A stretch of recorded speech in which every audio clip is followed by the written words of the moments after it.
Potem pa kar začnimo, se pravi tale naslov, ohranjanje travišč je bil, pravzaprav, meni posredovan, ampak jaz bom naredil zelo širok uvod na tole ohranjanje in bom spregovoril o traviščih, tako rekoč od A do Ž.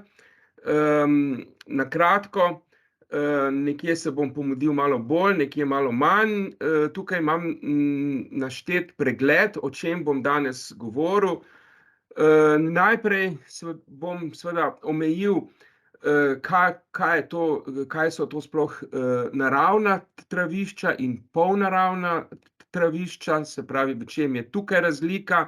Potem nekaj o zgodovini polnaravnih travišč. Ta vaš projekt je o kulturni krajini, se pravi, je človeški dejavnik pomemben. Potem bom nekaj časa posvetil razdelitvi polnaravnih travišč, to je razdelitev seveda, fitocenološka razdelitev in pa tudi habitatna razdelitev. Potem bom kar nekaj časa posvetil pregledu pestrosti, tukaj se bom na kratko sprehodil skozi različne tipe travišč, no, in tukaj bom že spregovoril o, upravljanju in s tem tudi ohranjanju. Na kratko, da ne bo preveč deskriptivno, bomo se dotaknili tudi vprašanja, od kje prihaja sploh ta pestrost polnaravnih travišč. Spregovorili bomo o izginjanju teh travišč, se pravi o njihovi, izgubi skozi čas in pa kakšne so projekcije za prihodnost. In pa potem, na koncu še pika na i o ohranjanju. Tukaj bi samo dopolnil, da, za nas je izraz travišče in travinje pomeni eno in isto. To so pač travniki in pašniki ali pa površine v kombinirani rabi. Zdaj v bolj agronomski stroki uporabljajo travinje ali travinje, mi fitocenologi, botaniki, ekologi pa večkrat rečemo travišče. Torej za nas je to isto, ne. Zdaj za nekoga, ki se sooči prvič s Slovenijo, je to vsekakor dežela gozdov, ne. To je, pokritost z gozdovi, naravo v Sloveniji percipirajo v glavnem skozi gozdove, skozi divjino, in vse, kar lahko tam doživijo, od medvedov, pragozdov in podobno. Dejstva so naslednja, da je dejansko po podatkih ARSA, se delež gozda v Sloveniji rapidno veča, a ne. To so številke, merodajne. Delež gozda se je povečal iz 36%, se pravi iz dobre tretjine v drugi polovici 19. stoletja na 48% po drugi svetovni vojni in na 56% že v letu 2000. Se pravi, ta hitrost povečevanja gozdov je po podatkih Gozdarskega inštituta po letu 1947 se je povečala za 43%. To je znatno, a ne. Po podatkih Gozdarskega inštituta trenutno pokriva gozd, ampak to brez površin, ki se zaraščajo, že preko 58%, ne. To pomeni na kratko zadnjih 150 let iz dobre tretjine praktično, skoraj na 2/3, če upoštevamo, še naslednji podatek, da je skupaj s površinami, ki se zaraščajo, že z lesno vegetacijo, je ta odstotek doseže dobrih 63%. Se pravi, to, napredovanje gozda moramo, pravzaprav percipirati kot dejstvo, ne bomo zdaj govorili, ali je to dobro ali slabo, ne, zdaj v dandanašnji se sadijo drevesa, pogozduje se, torej globalno, v regiji, pa tudi lokalno. Zdaj ta hip ne bomo tega sodili, ampak samo ostanimo pri teh dejstvih, a ne. Zdaj pa seveda pa v isti sapi moramo pa povedati, na čigav račun je ta, enormno povečana površina gozda. V prvi vrsti na račun travišč, sekundarnih travišč, ki jih je ustvaril človek, a ne. No, in zdaj pravzaprav mogoče, da čisto razjasnimo, kaj so pravzaprav naravna travišča in kaj so tista, katerim rečemo polnaravna, to ime mi je ljubo, lahko pa rečemo tudi antropogena ali sekundarna travišča. Naravna travišča so tista, kjer si je podnebje takšno ali pa recimo talni dejavniki takšni, da gozd ne more uspevati, ne. V Sloveniji so to recimo, to so travišča, naravna travišča nad gozdno mejo, kjer ni več primerno za uspevanje gozda, to so tako imenovane alpinske trate. Potem so to recimo, no, tukaj je treba povedati, da so te alpinske trate zaradi antropogenega zniževanja gozdne meje, so se pomaknile tudi malo pod gozdno mejo, ki v Sloveniji je tam nekje na 1700–1800 metrov. Vendar se ti zdaj zaraščajo, a ne, planine naše se zaraščajo v Julijskih Alpah. No, potem recimo talni dejavniki, to so recimo tukaj spodaj slani travniki, kjer zaradi soli ne more uspevati lesna vegetacija, potem so to recimo barja, močvirja, na barjih zaradi vode, zaradi visokega pH-ja ne more uspevati gozd, ampak to so zelo mikro majhne površine, in pa seveda močvirja, tam, kjer voda zastaja, tam, kjer niti vrbovje več ali jelševje ne more uspevati, tam imamo potem naravna močvirja, ampak to dejansko več niso travišča. No, kakšna taka, bom rekel, naravna travišča v zelo majhnih krpah najdemo recimo tudi na erozijskih oblikah, tako kot je tukajle recimo na fliših, na klifih tehle flišev istrskih, ali pa ni nujno, da so ob morju, lahko so tudi izven morja. Potem recimo na kakšnih pogoriščih, meliščih, skalovitih predelih, ampak to so vse zelo mikro površine. Vse ostalo, kar nam pravzaprav daje to mozaičnost kulturne krajine ali pa kmetijske krajine, kar je spet eno in isto, so ta polnaravna, sekundarna ali antropogena travišča, a ne. To so ti različni tipi teh travnikov in pašnikov dejansko dajejo identiteto različnim krajinam v Sloveniji, in seveda ne prispevajo samo k biodiverziteti, ampak prispevajo tudi k kulturni diverziteti, skratka, vsa ta vertikala od organizmov, združb in pa potem vse seveda do človeka in njegovih navad in tradicij in tako naprej, ne. Seveda ti travniki, jaz sem tule tako optimistično sem vzel en star podatek, ki je zdajle star že več kot 10 let. Po statističnem uradu iz leta 10 je torej v Sloveniji tako imenovanega trajnega travinja, v katero je všteta seveda lahko tudi tisti travniki, ki so sejani kot izredno produktivni površine, v bistvu njive z sejano travo, ampak skratka 14% je še tega trajnega travinja, ali pa vsaj bilo, a ne. To pomeni, da v Sloveniji kljub vsemu imamo še kar nekaj v primerjavi mogoče s kakšnimi drugimi severno- ali zahodnoevropskimi državami, imamo tega še kar nekaj, a ne. In potem na koncu se bom vrnil k tem, da pravzaprav k tisti dilemi zdaj, ali je bolje restavrirati, rekreirati na novo ali pa ohranjati tisto, kar pač imamo, ne.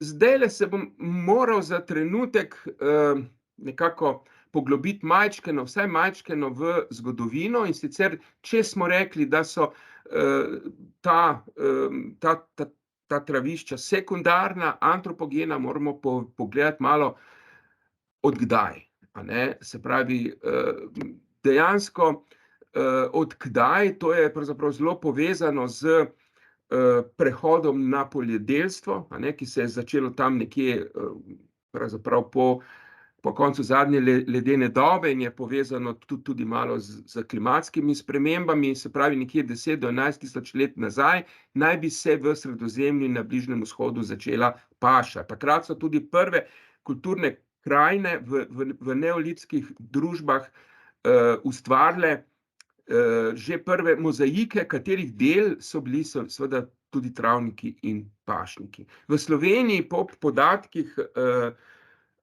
Andrićeve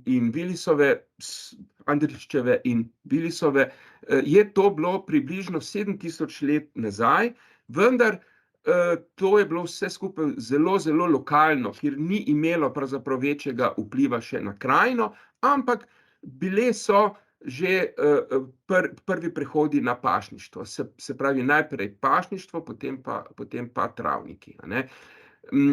Za Slovenijo je značilno, da so bile zaradi poselitve, so bile te neolitske krajine zelo dinamične, zelo se je dogajalo, a ne. Tukaj imamo nekaj več podatkov, imamo recimo za Alpe pa za Kras. V Alpah je, vpliv, na okolje s strani človeka zaznan že tam nekje od 7,5 do 4300 let, nazaj, omejen v glavnem na pašo, a ne. V osrednji Sloveniji so podatki recimo iz Ljubljanskega barja. Te odprte krajine niso bile samo zaradi paš, ampak tudi zaradi recimo, poljedelstva, zaradi metalurgije, taljenja rud, potem kasneje v železni dobi recimo.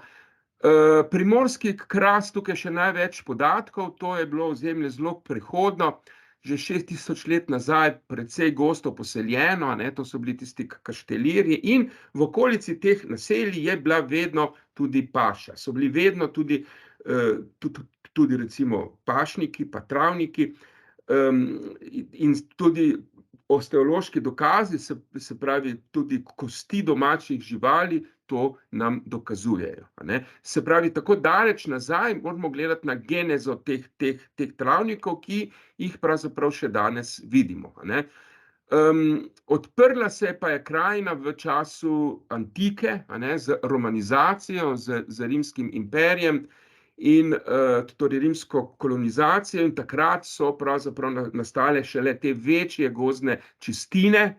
Dejansko to, je povečalo kmetijsko proizvodnjo, intenziteto paše, drobnica predvsem, in nekako so imeli te čistine so imeli kot nekako že kar kot indikator za civilizacijo. Več je bilo torej teh čistin, višja je bila razvojna stopnja, tako so oni to razumeli. Seveda so se pa potem že v samem Rimu odločili, ker so vse počistili, so potem že takrat posamezne krpe gozdov že zavarovali in tako naprej, a ne.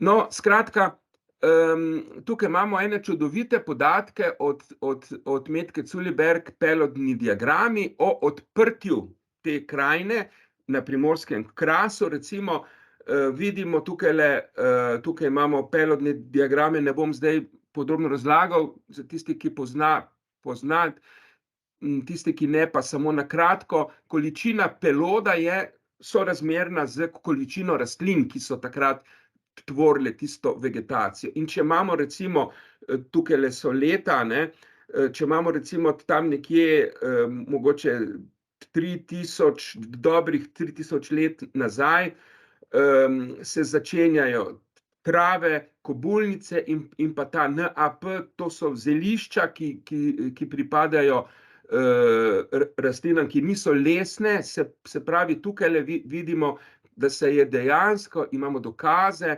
da se je, torej krajina odprla, nastala so obširna že travišča. Vidimo to tudi malo tukaj z alterniranjem bukve pa hrasta, se pravi, pred vplivom človeka je bilo bukve nekoliko več, potem je bilo manj, bukovi gozdovi so primarni, sekundarni so pa hrastovi, to so pa pionirski gozdovi, ki so vselej tudi zaraščali površine. To proces ni linearen, ampak je potekal vedno v ciklih. No, in potem seveda srednji vek, kjer je to ogoličenje šlo potem zelo, zelo naprej. Tukaj imamo recimo iz Kvarnerja slike, ki jih poznamo, danes težko verjamemo, da je to bilo pokrito z gozdom. Prepašenost, ogenj, erozija, vse to je pripeljalo do nečesa, čemu rečemo lahko tudi dezertifikacija. In to že vidimo recimo na skicah, na starih zemljevidih, recimo iz začetka 17. stoletja, kako je Kras izgledal takole vizualno, torej kraška gmajna, malo grmovja, pa travišča, in potem seveda pisni viri, kot recimo Valvazor, ki je to krajino opisoval, sivina, nič zelenega, samo kamenje, pomanjkanje vode, pomanjkanje drv. Tako so nekako videli to krajino takrat in potem že na koncu 18. stoletja prvi zemljevidi, poglejte tukaj, to imamo zdaj recimo tole, kar tu vidimo, je Hrastovlje. Tukaj čisto na robu je obzidje te hrastoveljske cerkvice, potem je to Podpeč, pa Kraški rob. Skratka, ni gozda, ni dreves. In tudi recimo na klasičnem Krasu, Pliskovica recimo, na Krasu, v bistvu samo štajnik ter teren, kamen, travišče. In dejansko takrat se je formirala pravzaprav identiteta te krajine in nekje, ponekod, tu pa tam, jo imamo v večjih kosih še vedno razvito danes. To so relikti srednjega veka, ki seveda jih ne moremo dati v muzej, so zadnji ostanki z zelo visoko diverziteto. Tukaj čisto za orientacijo, to je Koprski zaliv, to je Čičarija. In seveda razmišljati moramo, tako kot razmišljamo o tem, kako ohraniti muzejske artikle, artefakte, tudi ta travnik je na nek način artefakt in seveda ga moramo aktivno upravljati. No, naslednje, če tako rečem, poglavje, o katerem bom govoril, je razdelitev teh polnaravnih travišč. Tole je pravzaprav, v resnici je zelo enostavno. Imamo nekako 3 osi, ki so okoljske, se pravi, so okoljski parametri. Prva os, ena os, po kateri se travniki grupirajo po tem, kakšni so, katere rastline tam rastejo, je gradient vlažnosti tal. Imamo od izrazito suhih travnikov, ki so pogosto kamniti, včasih peščeni, zelo, zelo plitki, revni, pa potem preko mezofilnih, to so tisti vmes, pa potem do izrazito vlažnih oziroma mokrotnih in močvirnih, tistih, ki so podvrženi tudi poplavam. Se pravi, cel gradient. Potem naslednja os, če si predstavljate to v enem takem tridimenzionalnem grafu, je hranljivost podlage. Ti travniki so lahko po eni strani zelo nasičeni z hranili, pregnojeni, rečem, in predvsem tukaj mislim nasičeni z dušikom, pa tudi z fosforjem. To so tako imenovani nitrofilni oziroma evtrofizirani.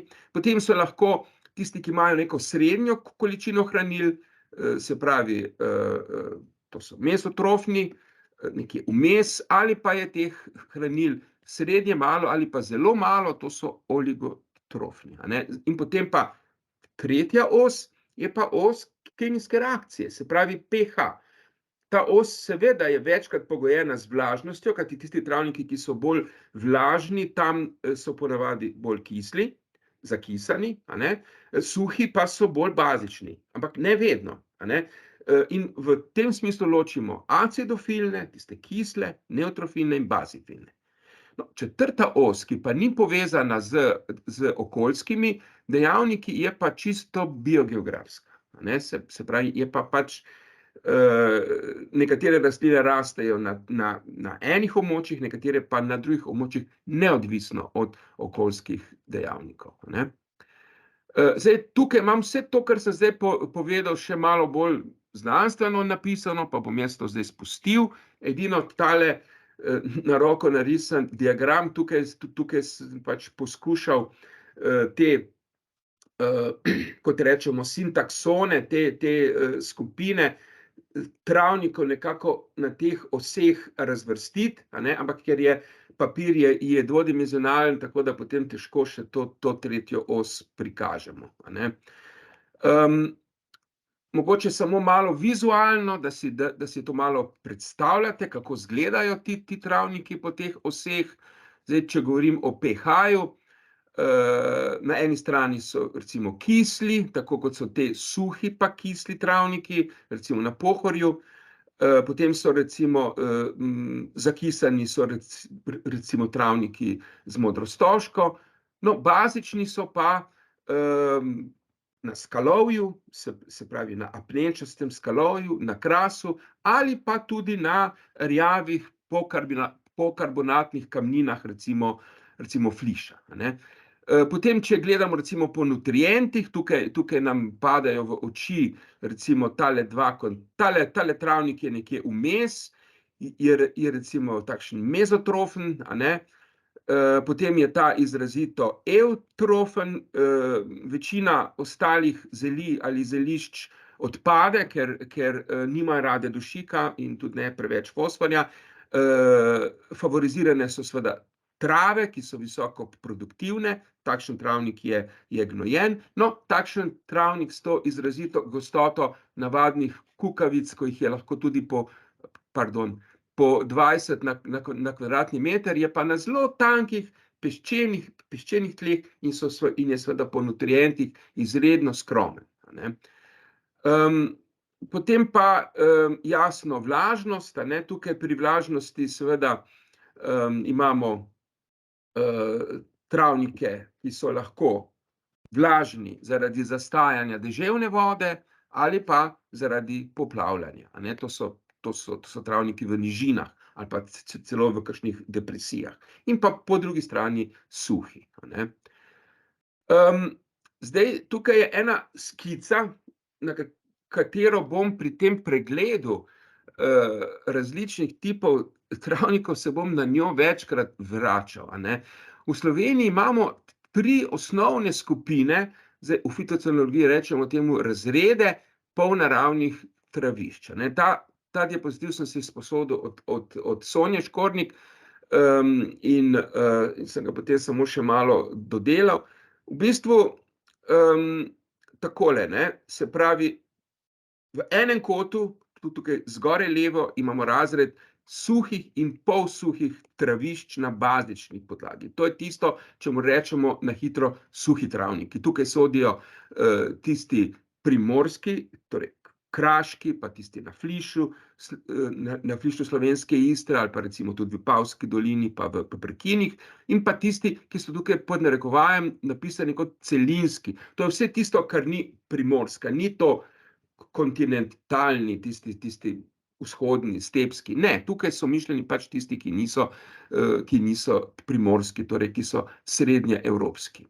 No, potem so seveda suha in polsuha travišča, ki so kisla pod gozdno mejo. V Sloveniji teh ni dosti, kajti v Sloveniji prevladuje apnenec, a ne, in imamo teh kislih tal ni dosti. Tu pa tam, v osrednji Sloveniji, na Pohorju, v Karavankah, ampak ne dosti.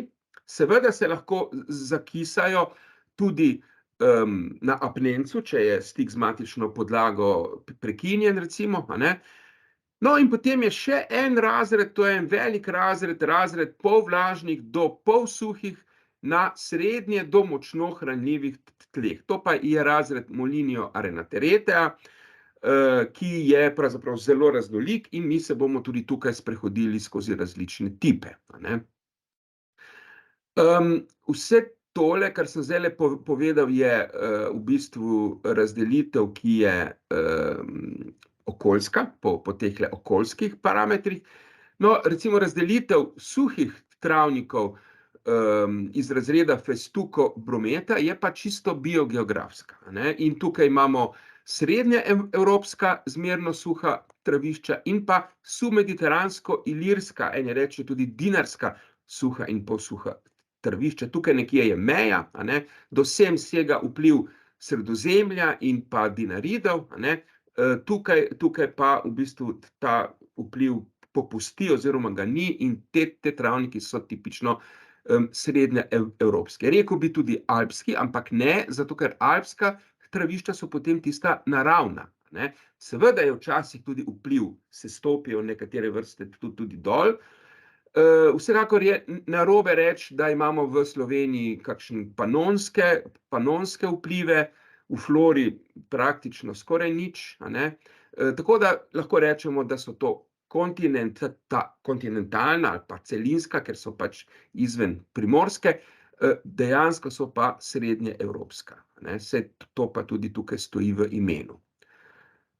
No, zdaj v temle katalogu, ki smo ga izdali letos in v katerem je ta razdelitev podrobno napisana, od tukaj ven sem vzel tudi naslovno razdelitev in nekako ne moremo mimo te razdelitve, ki je sicer fitocenološka, ampak je v bistvu še enkrat natančno po hierarhiji, ne, se pravi, razredi se delijo na redovi na zveze, potem so pa združbe, a ne, in sicer kot prvi blok je to razred Festuco bromete, suha in polsuha travišča, ki se delijo, tale prvi blok so bromion, so tista srednjeevropska oziroma kontinentalna, medtem ko pa drugi blok so pa submediteransko-ilirska, ki se spet deli na pašnike in kamnite travnike in pa na travnike, košene travnike, a ne. No, in potem, če gremo naprej, je tisti spet posebni razred, manjši razred, je tistih suhih pa kislih travišč z volkom, se pravi volkovja v glavnem, a ne, tukaj recimo prizor s Pohorja. No, in potem seveda še ta zelo obširen razred teh, bom rekel, mezofilnih, mezotrofnih, tistih, ki so vmes, a ne, ki so tudi hranljivi, tudi se gnojijo, a ne. In sicer imamo spet dve skupini, tisti bolj vlažni so Molinietalia, tisti, ki pa niso vlažni, ki so v bistvu nekje torej vmes med vlažnimi pa suhimi, je pa to naslednja zveza Arenateretalia oziroma Arenatherion, pa bom to potem še povedal. Tukaj bi edino omenil, da se te vlažni delijo na visoka steblikovja, obvodna, to je tam, če hodimo, nam čofota pod nogami. Potem je zveza Calthion, to so tisti, ki jih poplavljajo, lokalni potoki, male reke, se pravi, so poplavljeni. Prinese jim ta voda tudi hranila, se pravi, so nekje mezotrofni. In potem še tisti mogoče najbolj znani oligotrofni, mokrotni, rečemo jim mokrotni, to ločimo od močvirskih, kajti mokrotni so vlažni zaradi zastajajoče deževne vode, ki nima v bistvu hranil in v bistvu jim ta voda, se pravi, te razmere vlažno oziroma mokro in malo hranil, to je enkratna kombinacija, potem ohranja to te posebne združbe, ki se tu razvijajo in tudi posebni habitatni tip, ki je zelo ogrožen, a ne. No, potem so pa še tisti travniki, ki so pa zelo intenzivirani, se pravi zelo pognojeni, prevladujejo trave, ampak seveda tudi ti sodijo sem. In pa čisto na koncu, to so pa travniki z zlatim ovsencem, ki so pa razviti v višjih legah. Montanski pas, to je še vedno pod gozdno mejo, ampak višje v hribih. Zdaj, za nas, za naravovarstvenike, za nevladne organizacije, za upravljalce, za parke je seveda pomembno, kateri travniki imajo prednost, a ne. In to so seveda habitatni tipi, Natura 2000 habitatni tipi, ki so tukajle našteti. Jih je 7 in v bistvu mi, ko se bomo sprehodili skozi različne tipe, bomo seveda vsakič posebej bomo na vsakem slajdu bo ta šifra, tako da tisti, ki bo to želel kdaj še pogledati in bo želel kaj izvedeti o konkretno teh Natura 2000 habitatnih tipih, bo ta številka vedno za referenco zraven, a ne. No, in zdaj gremo po vrsti, a ne. Po vrsti, se pravi skozi te skupine, najprej si bomo pogledali suha in polsuha travišča na bazični podlagi, in sicer najprej tiste celinske, ne. Takole za laike, ko hodimo po terenu, kako jih prepoznamo? Zelo redko so naravne, ponavadi so, tudi se dobi, ampak ponavadi so to na bregu, na naklonu, kjer voda odteče, kjer imamo spodaj neko karbonatno podlago, in če pogledamo po tleh, nam bo sigurno padel v oči srednji trpotec. Srednji trpotec je indikatorska vrsta, tudi če nič ne cveti, če je travnik ravnokar bil pokošen, če boste hodili od okolice Ljubljane, po Pohorskih Dolomitov, pa vse do, ne vem, do Slovenskih goric, pa do Bele krajine, če boste našli srednji trpotec, potem ste tukaj, ste v 6210, a ne, to je zveza Bromion erecti. Tukaj imamo mi seveda več združb in mi se bomo zdajle sprehodili na hitro skozi te združbe. Tukaj imamo tako imenovane srednjeevropske z orhidejami bogate polsuhe travnike na globlih tleh. Tukaj so mišljeni predvsem fliši, ali pa recimo lahko so še kakšne druge sedimentne kamnine. To je združba Onobrihidobrometum ali združba turške detelje in pokončnega stoklasca. Takole izgleda recimo en tak aspekt nekje v Halozah, to, kar je roza, je turška detelja, a ne.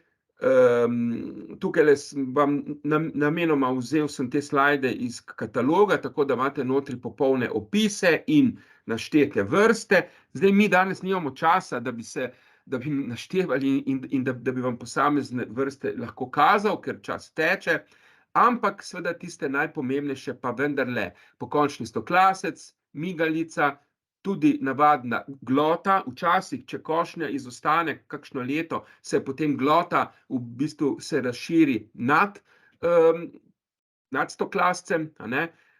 Potem imate tudi še različne, recimo pomladanski šaš in tako naprej. Seveda pa v oko nam pade seveda najprej tale turška detelja, tukajle spet na fotografiji iz Haloz, in pa seveda zdaj namenoma nisem dodal, ker to poznate že od drugod, različne orhideje, a ne, predvsem iz rodu kukavic, navadna, trizoba, potem pikastocvetna, pa tudi nekatera mačja ušesa, v Halozah recimo jadranska smrdljiva kukavica in tako naprej. Orhideje imajo rade ne prav suha in zelo revna tla. V bistvu tla morajo biti glih prav bogata, kajti recimo na kraških tistih kamnitih pašnikih jih imamo zelo malo, zato ker so tla preplitka, a ne. Premalo hranil, se pravi glih prav hranil mora biti, ampak tisto glih prav v današnjem kontekstu seveda je še vedno malo, a ne. Tako da v bistvu, če na kratko samo povem o upravljanju take travnike, to združbo, ki je na razmeroma še vedno naravno rodovitnih rjavih pokarbonatnih tleh, to združbo so običajno kosili 2-krat letno, a ne. Kadar je bila letina v redu, tudi 3-krat lahko. Medtem ko pa to ne velja za naslednjo, ki pa je bolj izrazito na apnencu, na plitkih apnenčastih tleh, kjer so v bistvu, je v bistvu malo zemlje, malo humusa, tukaj so tla bolj bazična in tukaj imamo te združbe naštete, zdaj ni pomembno, katere so, recimo v Zasavju, to najdemo recimo v Zasavju, na Boču, recimo Polhograjski Dolomiti, ali pa recimo tudi ponekod na fosilnih prodih, če so ti apnenčasti, ob rekah. Ampak taki travniki so, recimo včasih so bili ob Savi pri Ljubljani, recimo na Krki, pri Krki se jih še najde. Skratka, tu so pa tisti travniki, ki so bolj bazični, ruša je nižja, pojavi se zraven tudi brazdastolistna bilnica. Taki travniki so bili košeni 1 do 2-krat letno, ne. Recimo na Kozjanskem, tukaj seveda opuščeni se potem zaraščajo z kobulnicami, ne. Tukaj recimo primer na Lisci, ne. In seveda vse te vrste, ki jih poznate kot, bom rekel, standardne, paradne vrste teh suhih travnikov, kot je travniška kadulja, navadni oslad, kaj jaz vem, potem je sončece, in seveda še vedno smo v habitatnem tipu 6210. Tukaj je recimo samo ilustracija ene take združbe, niti jo ne bom poimenoval, iz Zasavja. Potem zdaj smo pa že pri naslednji združbi, ki pa je izjema v tej skupini, kajti to so suha travišča na kisli podlagi. Na Goričkem imamo tako situacijo in bomo to zelo na hitro šli skozi.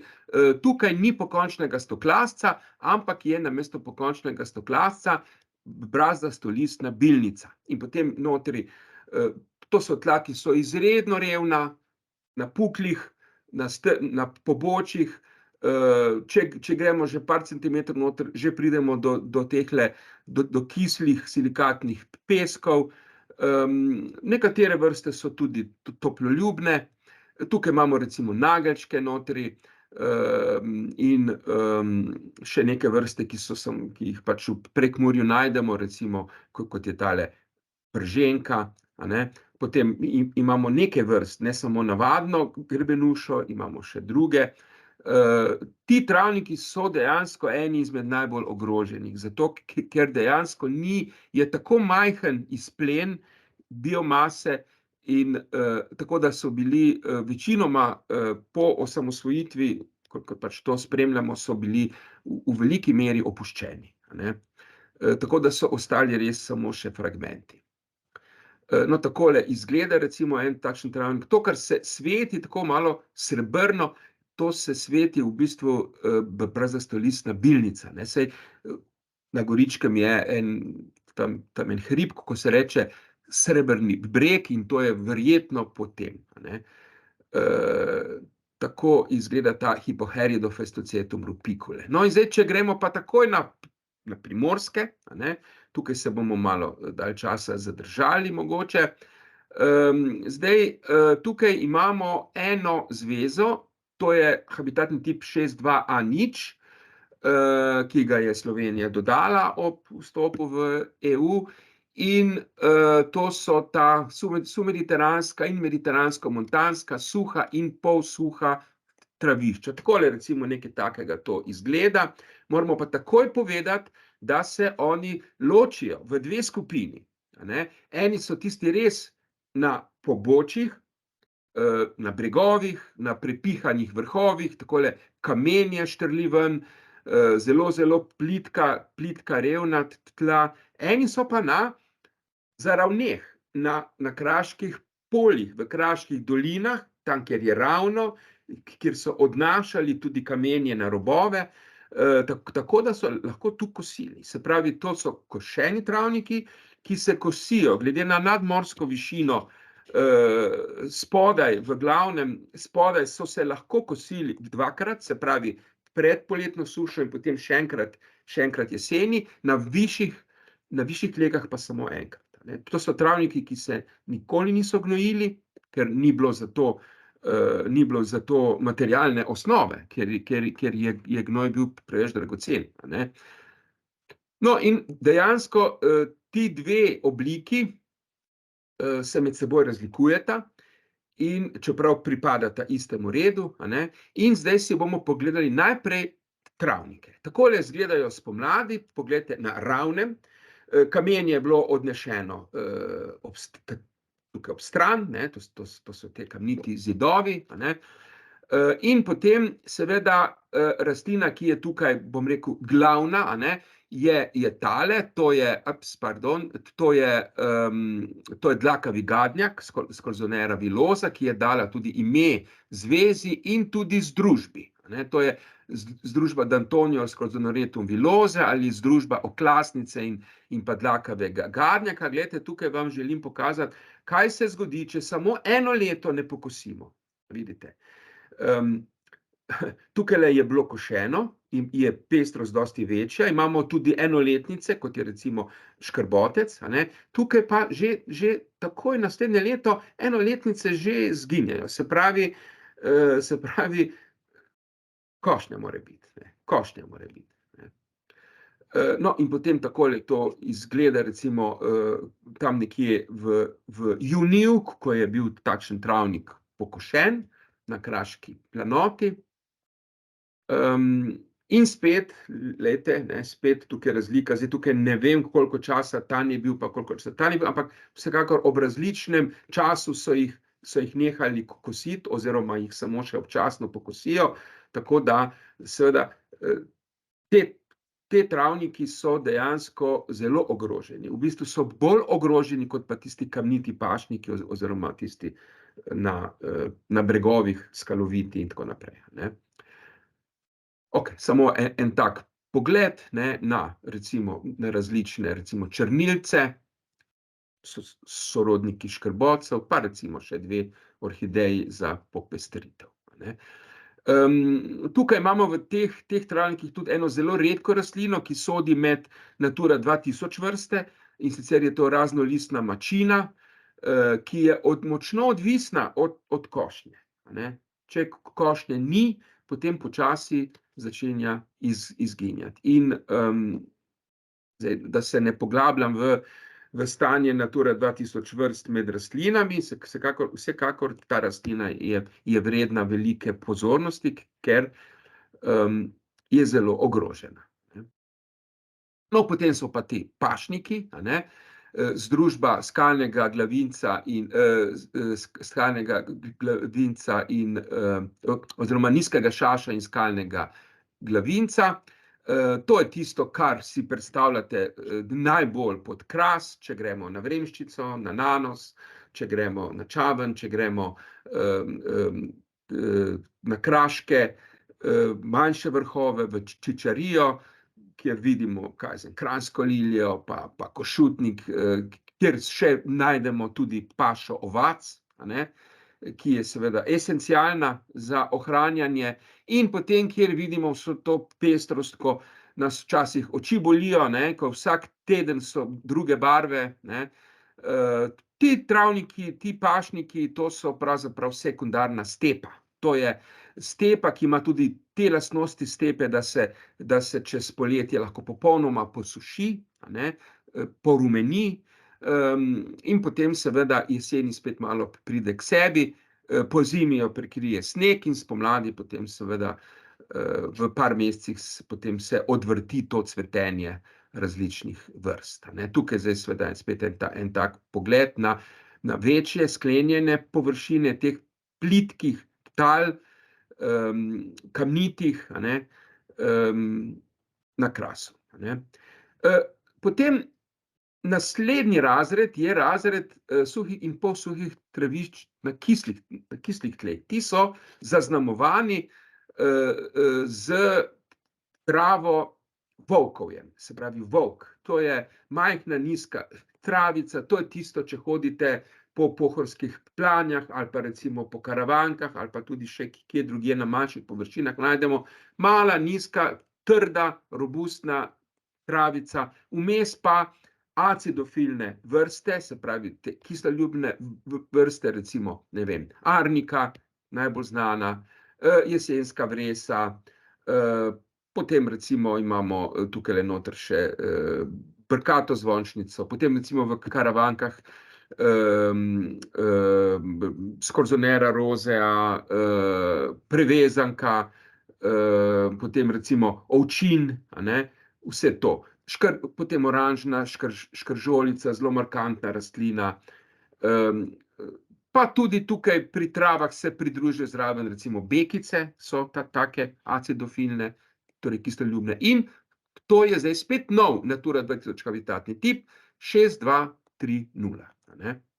In hitimo naprej v naslednji razred, to je razred Molinio arenateretea, to so, se pravi, pol vlažna do pol suha na srednjih do močno hranljivih tleh. In tukajle vidimo, sem nekako jih razdelil na 4 skupine, to so tista visoka steblikovja, obrečna visoka steblikovja, potem so močvirni travniki, tisti, ki so jih poplavljajo manjši vodotoki, in potem so tisti oligotrofni z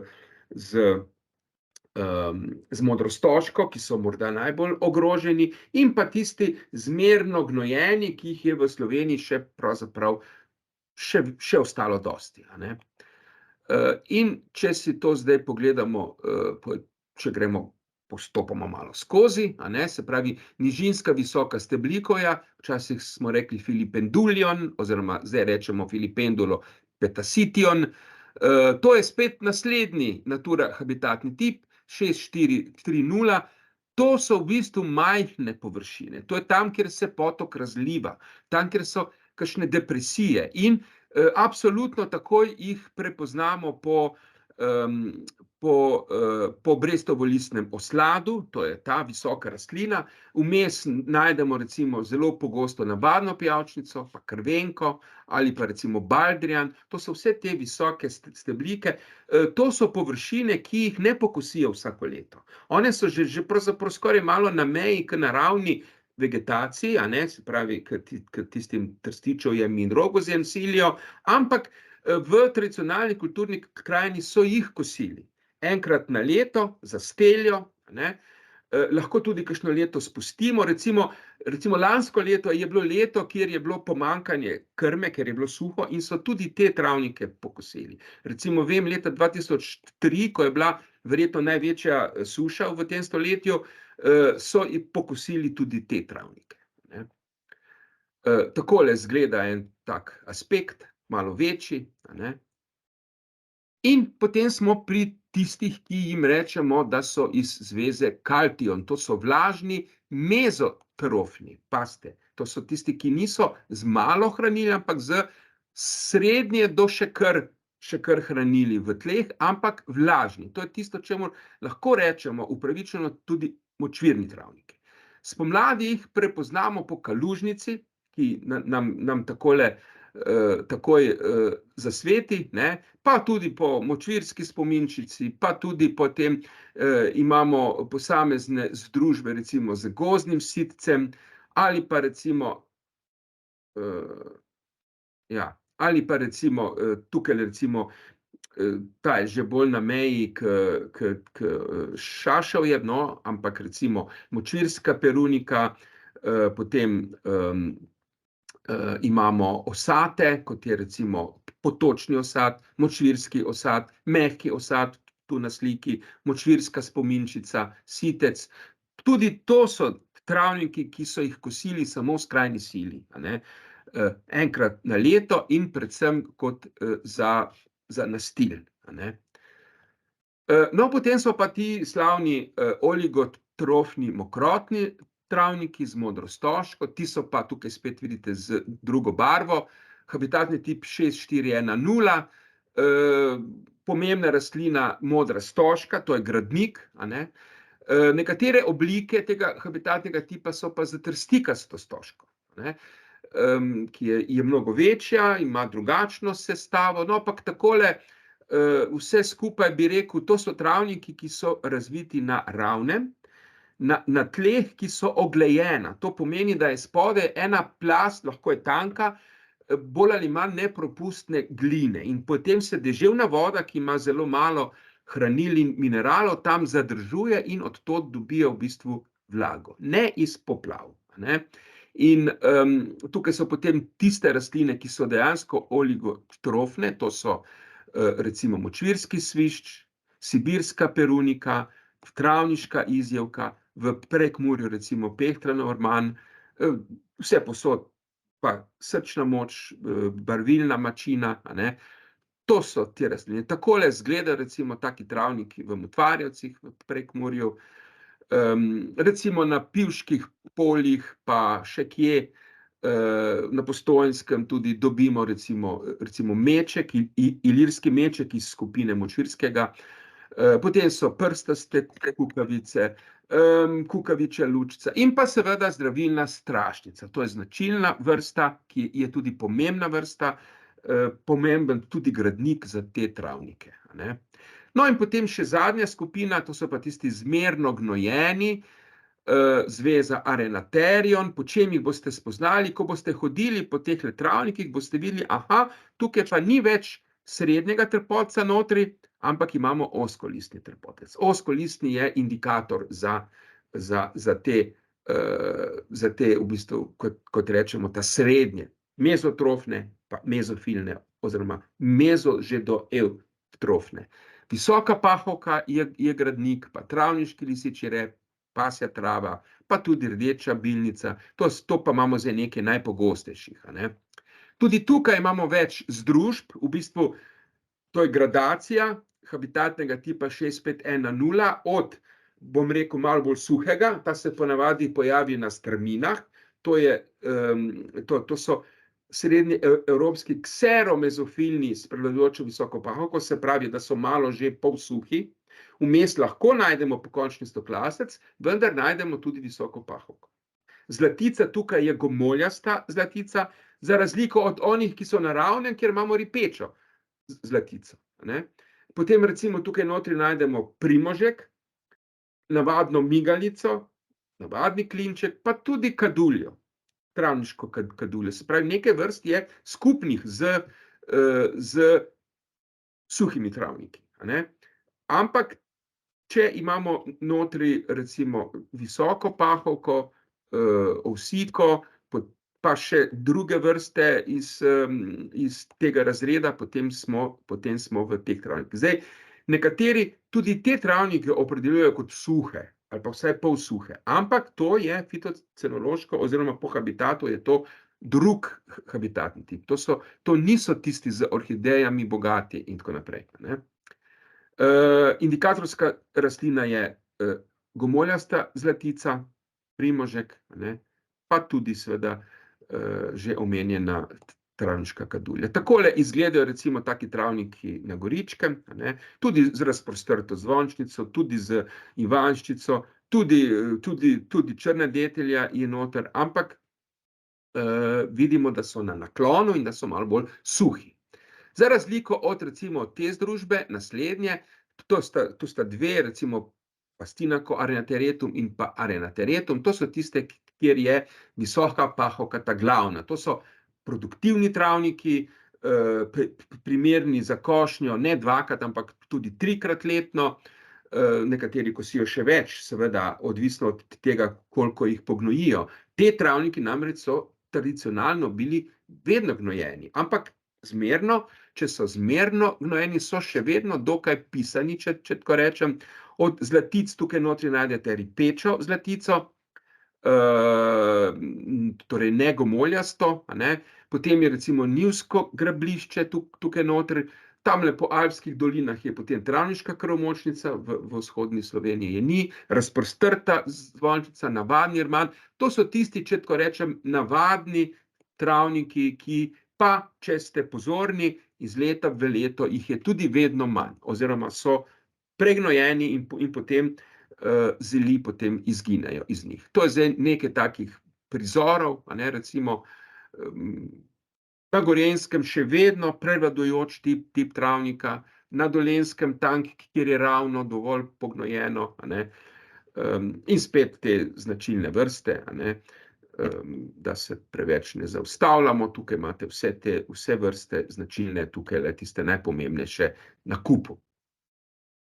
No, potem so pa še eni, ki so pa že na meji, ki so pa že polvlažni. To so pa srednjeevropski mezotrofni vlažni travniki z lisičjim repom. Tukaj je pa lisičji rep glavni in od zlatic je pa tukaj ta tretja, to je plazeča zlatica. Se pravi, na strmem je gomoljasta, na ravnem je ripeča, na vlažnem ravnem je pa plazeča. Ti travniki so tudi poplavljani, recimo tak šolski primer je, kaj jaz vem, dolina Dravinje, recimo ponekod na Ljubljanskem barju, pa ob raznih vodotokih.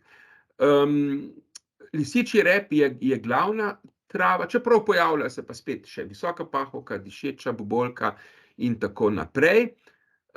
Takole to izgleda, lahko je kukavičja lučica zelo prevladujoča, no, tukaj imamo plazečo zlatico, ampak to je še vedno vse 6,5,1,0. Tukaj pa je prevladujoč lisičji rep. To pa je habitatni tip, ki ni Natura 2000, tako kot tudi smo videli kaltion ni, to so pa mezofilni trajni pašniki, to so tisti, ki so pač intenzivirani, kjer imamo pač pasji rep, pa travniški mačji rep, pa travniška latovka, to so tiste, ki so zdaj prevladujoče, in potem tako ti travniki so potem intenzivno gnojeni, nekateri so tudi dosejevani, recimo z ljuljko. No, potem pa čisto na koncu še te gorski gojeni travniki z osencem, to pa je spet nov habitatni tip 6,5,2,0. Ti so košeni, morda samo enkrat letno, ker so na višjih nadmorskih višinah, in so v bistvu antropogeni, čeprav imamo nekatere vrste, ki, kaj jaz vem, recimo pogačica pride iz višine dol, pa kostanjeva rjava detelja tudi, pa alpska kistlica tudi, ampak to so še vedno sekundarni košeni travniki, ki z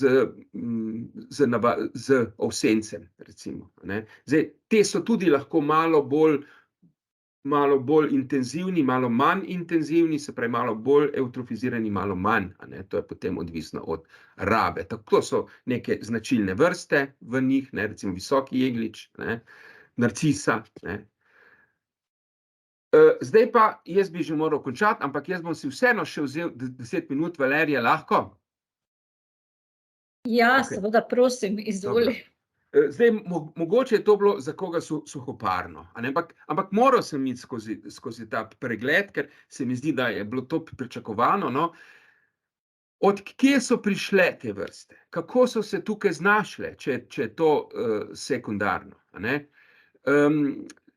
Iznad gozdne meje, to je prvo, se pravi, iznad gozdne meje so se preselile, če so našle ustrezno rastišče. Lahko so prišle iz sredozemskih kamnišč in melišč, tudi to so naravna rastišča in so pač na kamnitih travnikih, tako kot je recimo kaj takšnega, ali pa so pač to je snežnik, to je iznad gozdne meje, se pravi, lahko so prišle iz mediteranskih kamnišč, iznad gozdne meje, iz melišč, ampak očitno jih prej, večine pa prej tukaj ni bilo, in seveda to podpiramo zadnje čase zelo z temi arheogenetskimi raziskavami, ko vemo, da se je človek naselil v Evropo v 2 valovih, seveda tisti staroselci niso bili še poljedelci in živinorejci, ampak to so bili šele te anatolski kmetovalci, ko so približno 8000 let nazaj prišli v Evropo in so prinesli poljedelstvo in pašo. In se pravi, zdaj vedo genetiki, da se niso selile tehnologija in orodja, ampak so se selili ljudje in živali. In z ljudmi in živalmi so prišle tudi rastline. To vemo danes, če pogledamo biogeografske vzorce razširjenosti, vemo, da je to bilo tako. No, še bolj značilen pa je bil naslednji val, pred približno 5 do 4500 let nazaj, ko so prišli pa te stepski pastiri, stepski pastiri, Jamnaja kultura tukaj iz pravih step, in oni so prišli na konjih, oni so imeli že govedo, ne samo ovce, in so potem genetsko precej prekrili prejšnje populacije in tudi seveda z njimi so prišle rastline. Se pravi, stepske rastline, ki jih prej tukaj ni bilo, danes bi temu rekli invazivke, ampak zdaj pač mi to gledamo malo bolj biološko, se pravi, habitati, ki so bili odprti habitati, takrat smo videli, začeli gozdovi odpirati, nastali so pašniki in prišle so te rastline, ki jih danes imamo za domače. Zdaj, kako smo to dokazali? Tukaj samo 5 besed, da smo na Vremščici strigli ovce, določali smo diaspore, se pravi semena in plodove iz ovčjih kožuhov in 25,000 različnih diaspor, ki je pripadalo 105 vrstam določenih do vrste na teh 10 ovcah. Tako si predstavljate, da če so te ovce hodile sem pa tja, od bilo kje so prišle, so seveda s seboj nosile rastline. Tukaj takale karta transhumance na Balkanu nam pokaže, kako vse sem pa tja so hodile te živali v 19. in 20. stoletju. Zdaj ne govorim o 4000 let nazaj. In mi smo potem seveda dokazali, da dve združbi, ki ju prezentirata dve dominantni rastlini, to je Centaura rupestris, skalni glavinec in pa dlakavi gadnjak, se prenašata takole v ovcah in njihova razširjenost je dejansko razširjenost, tako kot so se gibale te transhumantne poti. In isto velja tudi za dlakavi gadnjak. Poglejte to značilno razširjenost po Zahodnem Balkanu, do tam, kamor so te ovce pač hodile. Tako da imamo nekako posredne dokaze za to. No, zdaj pa še 5 minut, izginjanje travišč in projekcije za prihodnost. Na primeru Krasa smo pravzaprav preko historičnih zemljevidov ugotavljali površino travišč nekoč, to se pravi konec 18. stoletja, pa leta 2009. Tukaj vidimo veliko razliko, Dobro, ta karta je bolj natančna, ker je bilo habitatno kartiranje. Temnozeleno gozd, svetlozeleno so bila travišča. Tukaj so bila upoštevana kot travišča tudi opuščeni travniki in pašniki, tisti, ki se že zaraščajo z visokimi steblikami pa z grmovji, če pa tega ne bi upoštevali, pa stanje takšno. Se pravi, to, kar danes vidimo, so samo ostanki. To lahko potem seveda še v številke pretvorimo in pa tudi lahko pretvorimo v intenziteto sprememb. Tam, kjer je rdeče, so izgube, tam, kjer je rumeno, je persistenca, nekaj so pa tudi pridobili. Kar se tiče pravzaprav modeliranja za vnaprej, kako pa bo naprej, imamo en čudovit dokument, en članek iz leta 86, kjer so izračunali, da leta 2013 bodo torej kraški travniki popolnoma izginili. Will be completely covered by bush. To seveda, mi smo dovolj stari, da smo preživeli leto 86, pa 2013, pa še kaj več, no, in zdaj vemo, da seveda niso popolnoma izginili, ta model ni držal popolnoma, no, smo pa mi naredili svoj model in seveda nekje že leta 2000, nekje 88% bo gozda leta 2025, če ne bo prišlo kaj vmes. Se pravi, to je zdaj tisto, čemur pravim ogroženost. Zato je seveda ta debata o požaru na Krasu, ki jo zdaj ne bomo odpiral, mogoče samo vam kot ena iskrica za razmislek, ali je to katastrofa ali je to morda blagodat za travišča. Ali je zdaj od tiste divjine se kar naenkrat pokazala ta geometrija tehle zidov in tehle potk in tako naprej. In seveda zdi se, da je to ena priložnost, da spet nekako ohranimo to identiteto, to travniško identiteto in da potem seveda izrabimo to za vzpodbudo za ponovno vzpostavljanje paše. Ne? In zdaj o varovanju seveda bom povzel takole. Mi seveda smo videli, da smo izgubili ogromno. Izgubili smo zagotovo več kot polovico sekundarnih travišč in to ta boljših. Ne moremo vseh ohraniti, ne moremo postaviti mi krajine pod stekleni zvon in zakleniti. Seveda ohranjamo vzorce, ohraniti moramo pa vse vzorce in to čim več se pač da. Ohranjati moramo trajnostno rabo, ne delati vrtičkov. Delanje vrtičkov se je izkazalo za neproduktivno. Tu mislim na presajanje, na majhne površine, ki so bile prej nekaj drugega, pa zdaj hočemo. Ne, takšne površine so kratkotrajne, imajo zgolj samo naravovarstveni namen, mi želimo ohranjati trajnostno, da bi nekdo tudi nekaj imel od te krme, ali pa od te paše, tako da pravilno upravljanje, ki še ima ekonomski smisel, seveda z subvencijami, je tisto, kar si pravzaprav želimo. Pri tem ne smemo zanemariti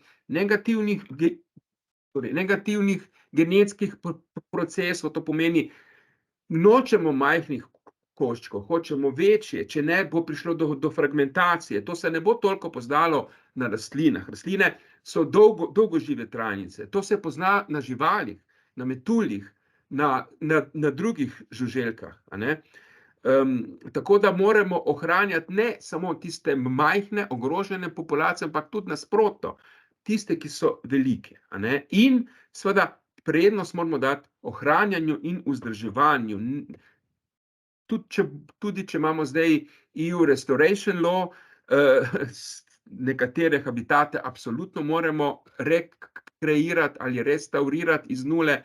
Pri traviščih sem pa jaz bolj za ohranjanje tistega, kar imamo, zato ker z danimi sredstvi lahko naredimo več, na večjih površinah. No, tukaj imam zdaj jaz samo to prezentacijo ste že videli, to je bil naš zadnji CRP, ko smo v bistvu en tak ukrep, pisan travnik, pripravili, ki je temeljil na vključevanju kmeta, da kmet sam izbere te vredne pisane travnike in sicer po dveh metodah, po izbiranju barv in potem samo tiste, ki pač ustrezajo jih, gospodari na njih še naprej, točno tako kot je do sedaj, kajti če so bili do sedaj pisani, bodo z istimi ukrepi še naprej, ali pa z 4 vrstami iz nekega nabora pokazateljskih vrst, ki smo jih pripravili za ta ukrep. Se pravi, to bi bil recimo en tak, bom rekel, dober način ohranjanja s pomočjo nekih kmetijsko-okoljsko-podnebnih plačil ali pa ekoloških shem, karkoli že. To smo pač pripravili in zdaj je pač v rokah ministrstev in odločevalcev, ali bodo to sprovedli ali ne. Tukaj bi se na koncu zahvalil vsej skupini, posebej še kolegici Sonji, pa kolegu Daniju, ki je naš strokovnjak za GIS, za modeliranje, pa potem seveda avtorjem kataloga, kolegici Nataši in bivšemu kolegu Brankotu, Tadeji in pa za nekatere fotografije še Andreju Gogali.